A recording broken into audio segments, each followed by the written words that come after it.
Hey everybody, welcome back to Video Game SO. Today I got a fun and exciting episode for you guys this evening as we're playing the new demo for Rainchaser. If you can't tell already, this is a vertical or tate bullet hell shmup, and it was actually just recommended to me by a friend in real life, not Discord, not Twitter, someone I actually know. They asked if I had checked it out on Steam because they saw it pop up, and I figured I'd give it a shot, record a blind playthrough, and see whether or not I felt like the quality lived up to doing a video. Because I play a lot of demos for a lot of new retro style games. If I like it, it becomes a video. If I don't, you never hear about it. And after I played Rainchaser, I will absolutely say this is one of the best shmups I've played in years as far as the new retro throwbacks are concerned. And even though this is a demo and it is not finished, what is on offer here is absolutely 10 out of 10 spectacular. From the music to the art style to the challenge, I absolutely love everything it does, and I cannot wait to get a full version of this game. Before you get too far involved, do me a huge favor, go down below, hit like and subscribe, and ring that notification bell. Definitely helps us out. And if you feel so inclined to want to support the channel, you got a Patreon link down below as well. But this is the first level sub boss right here, and again, this is a blind playthrough. I have never played Rainchaser up until this point in time, and at this point in this stage, you also get this back shot right here. Very funny name for a very useful weapon, and this is just me trying to navigate the game. Now, I decide whether or not I like a bullet hell shmup based upon usually that first or second playthrough and that blind read. If I'm vibing with the game, if everything feels good, if I can kind of understand the patterns and navigate around them, it is something that really does hook me in. Because while I'm definitely going to take some deaths in this playthrough, and you're never going to once see a bullet hell shmup on the first attempt, if you ever have, I'd be highly impressed.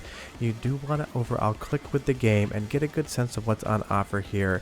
So this again, as a first blind playthrough, absolutely hooked me in.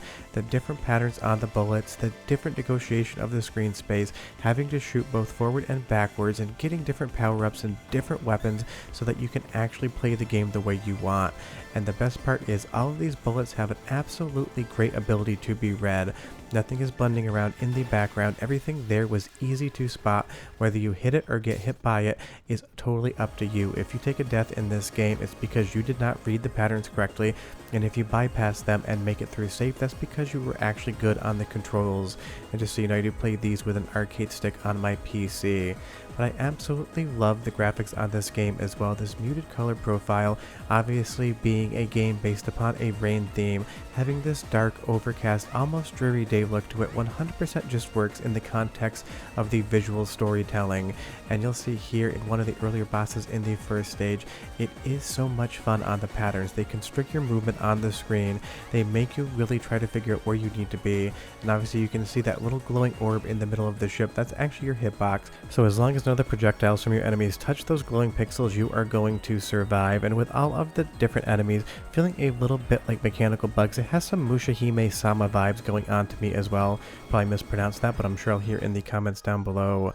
And I love the visual storytelling at the beginning of the game again, how they use the vertical or tate screen space for the framing on everything. The animations here, all of the artwork show and level of polish that you would expect out of a real studio. But Kornodd, the developer of this game, who only has one game in total listed on Steam, this one right here, has absolutely done what seems to be a one-man band job of making this, and it is absolutely even that much more impressive knowing this isn't from a classic shmup developer, somebody like Cave.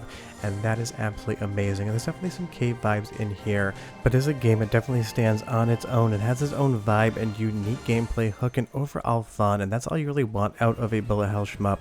And it's not like we get a ton of these things. The fans of this genre absolutely love all of these games, but as far as gaming genres are concerned, this is definitely one of the niches, and I'm sure the views on this video will probably reflect that, because every single time I talk about a bullet hell shmup, the people that comment love them, and the people that don't comment haven't watched the video, because trust me, it is a very narrow fan base.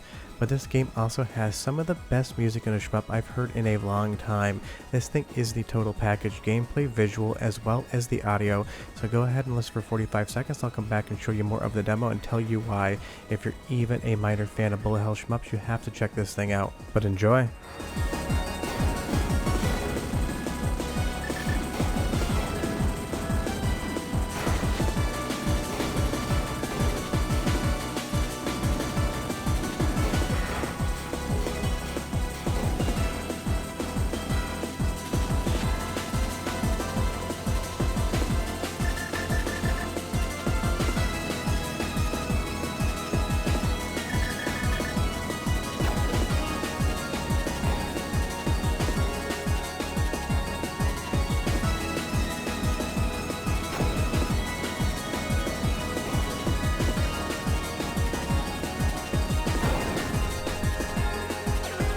The music is just so good and it drives the intensity and action you see on the screen. And now that I have the third power up here, you're going to see if I hold down both shot buttons, these spinning swords are going to come out of my ship.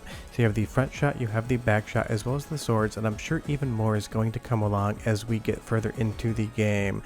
But as we get this next ship coming up here again, I love the patterns on the projectiles. Some of them are going to be geometric, other of them are going to be a little bit more loose and wild, and navigating around all of them is just so much fun. And that's the thing about patterns in a bullet hell shmup game. I did take a hit there, that was my fault. If the patterns all work together, you have spacing to get through. On some of the other indie bullet hell shmups, sometimes I feel like the patterns are so incredibly close that you need to be pixel perfect, because a bullet hell shmup shouldn't and doesn't usually expect pixel perfection out of you. You just need to be relatively good, and that's what I'm getting here with Rainchaser. So long as I read the patterns and I keep my ship in the appropriate spot on the screen, for the most part I can get around like 90% of what I'm seeing. And again, as a blind playthrough, if I played this maybe 5 or 6 more times, I'm sure I could at least get through the entirety of the first stage without ever taking a hit. And that's why I love games like this. It's muscle memory, it's learning, and it's practice. And this gives me the same feedback loop as something like learning a new fighting game character in a new fighting game. You pick it up, you're not very good at the start, but the more you play, the more you practice, and the more you just get those hours in, the better you're going to do. And that is definitely on offer here.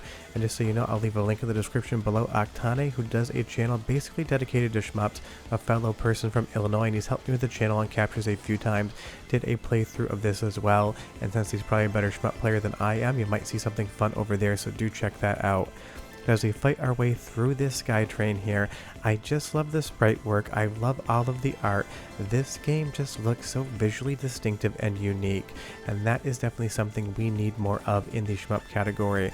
This isn't trying to look like or be any particular game you remember, it's just a brand new Tate vertical bullet hell shmup that you can get into, you can sink your teeth into, and you can have a ton of fun. And that is why I love doing videos like this, checking out a game that probably not many people have heard of yet and telling you, if you're even remotely interested in it, there is something very special on offer here. And because you saw this boss fight at the beginning, we'll move over to Violet. And this is where that blind read definitely gets tricky. I just basically let myself get smacked right in the face by all those projectiles, because all these lines on the screen are going to show you where all the bullets are coming from. And because this is my first time playing, I didn't really read that, so I took a death there. If I hadn't taken that death, I think I would have gotten through Violet and been able to move on with the game as far as that first credit is concerned. But from the portrait art here to the story to everything else, this is just a highly impressive title, all the more so because this is not from a major studio. And that's why I love covering new games with a retro aesthetic.